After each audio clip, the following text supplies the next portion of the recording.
catch 'em all.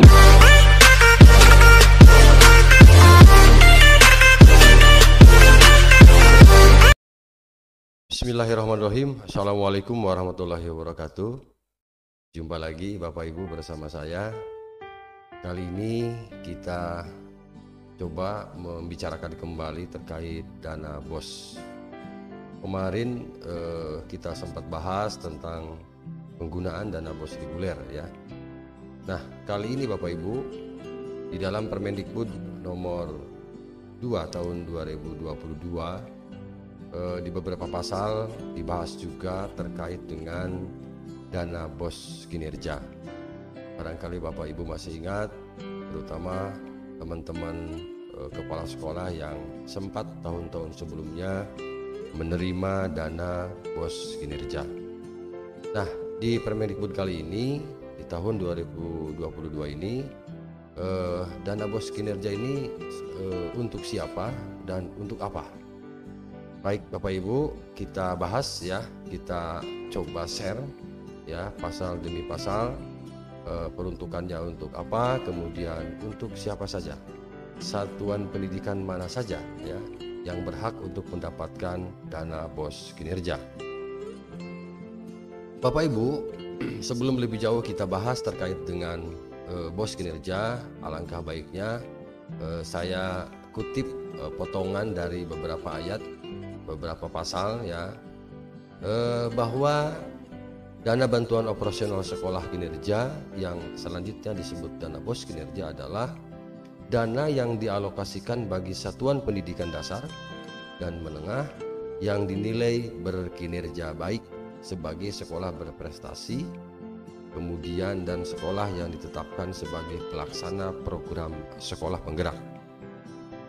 Nah, jadi ada dua kategori di sini Bapak Ibu yang berhak nanti untuk menerima BOS kinerja.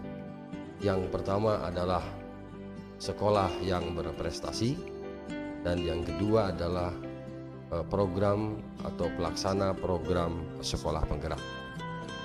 Nah, berarti kabar baik ini bagi teman-teman yang masuk seleksi kemarin untuk program sekolah penggerak. Alhamdulillah ya Bapak Ibu, ini kabar baik bahwa teman-teman kepala sekolah terutama di angkatan kedua ini, angkatan kedua PGP ini akan insya Allah ya, kalau tidak ada perubahan tentunya akan menerima BOS kinerja. Kita lanjut Bapak Ibu, satuan pendidikan dan jenis dana BOS. Di pasal 6 bahwa ada beberapa satuan pendidikan menerima dana BOS. Di sini ada 8 jenis satuan pendidikan, mulai dari SD, SDLB, SMP, kemudian SMPLB, SMA, SMALB, SLB, dan SMK. Nah, itu adalah sekolah-sekolah yang berhak, jenjang sekolah, jenjang satuan pendidikan yang berhak nanti untuk menerima dana BOS. Dana BOS sebagaimana dimaksud pada ayat 1 di atas itu terdiri atas, jadi ada dua ya Bapak Ibu, ada dana BOS reguler dan dana BOS kinerja. Jadi BOS afirmasi sepertinya tahun ini, tahun 2022 ini tidak diluncurkan oleh pemerintah. Jadi hanya ada dua jenis BOS, dana BOS reguler dan dana BOS kinerja. Nah, sebagaimana judul tadi di atas bahwa yang kita akan bahas adalah BOS kinerja tentunya. Di pasal 8 Bapak Ibu, bahwa satuan pendidikan penerima dana BOS kinerja sebagaimana dimaksud dalam pasal 6 ayat 1 dan 2 huruf B itu terdiri atas sekolah penggerak dan sekolah berprestasi ya. Di awal tadi sudah disebutkan bahwa ada dua jenis sekolah yang akan menerima dana BOS kinerja, yaitu satu sekolah penggerak dan dua sekolah berprestasi. Lanjut Bapak Ibu ya. Nah, ini persyaratan sekarang. Persyaratan bagi sekolah penggerak yang akan menerima dana BOS. Jadi sekolah penggerak sebagaimana dimaksud pada ayat 1 huruf A harus memenuhi persyaratan. Yang pertama, penerima dana BOS reguler ya, jadi dana BOS biasa rutin ya pada tahun anggaran berkenan, jadi tahun ini. Kemudian yang kedua, telah ditetapkan oleh kementerian sebagaimana pelaksana program sekolah penggerak. Jadi tentu ini ada persyaratan nama-nama sekolah penggerak yang sudah ditetapkan berdasarkan SK dari kementerian. Nah, sudahkah Bapak Ibu menerima SK penetapan sebagai sekolah penggerak? Maka SK itulah nanti yang menjadi prasyarat ya, menjadi syarat untuk penerima dana BOS kinerja bagi sekolah penggerak. Kemudian persyaratan yang kedua adalah bagi sekolah berprestasi. Persyaratannya yang pertama, sekali lagi, bagi sekolah yang berprestasi ini ada persyaratan untuk menerima dana BOS kinerja. Yang pertama, penerima dana BOS reguler, sama ya dengan yang tadi. Yang kedua, paling sedikit 3 peserta didik yang berprestasi dalam perlombaan di tingkat nasional dan atau internasional dalam 2 tahun terakhir. Berarti kalau tahun 2022, 2 tahun ke belakangnya itu berarti tahun 2020 ya, 2020 masih bisa ya, masih bisa diajukan. Kemudian 2021 ya, paling tidak 2 tahun terakhir. Ya, jadi ada 3 peserta didik yang berprestasi dalam perlombaan di tingkat nasional atau internasional. Nah, persyaratan yang ketiga, memiliki prestasi sekolah pada tingkat nasional dan atau internasional. Kalau tadi peserta didiknya, ya yang C-nya ini adalah prestasi sekolahnya, lembaganya. Itu. Kemudian tidak termasuk sekolah yang ditetapkan sebagai pelaksana program sekolah penggerak. Artinya, kalau bagi sekolah yang masuk ke sekolah penggerak berarti tidak termasuk ya, kalaupun berprestasi. Jadi ini ada pilihan, berarti pilihan salah satu saja. Nah, tetapi ada peluang bagi sekolah yang tidak termasuk sekolah penggerak tetapi memenuhi syarat-syarat di atas, berarti berhak ya untuk menerima BOS kinerja. Baik, kita lanjutkan Bapak Ibu, mudah-mudahan bisa dipahami. Kita lanjut Bapak Ibu. Nah, sekarang penggunaan BOS kinerja bagi sekolah penggerak. Pertama adalah pengembangan sumber daya manusia, Bapak Ibu.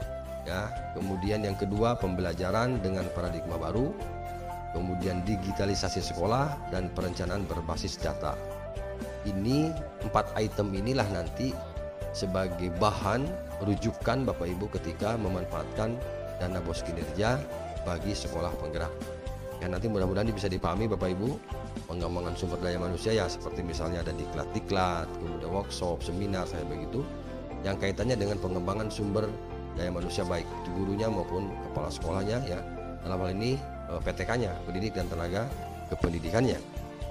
Kemudian pembelajaran dengan paradigma baru, digitalisasi, mungkin ini perlengkapan IT dan lain-lain, apabila bisa dianggap kurang itu bisa nanti dipenuhi dari dana BOS kinerja apabila Bapak Ibu berhak menerimanya. Dan seterusnya ya. Kemudian untuk penggunaan nanti BOS kinerja sekolah berprestasi.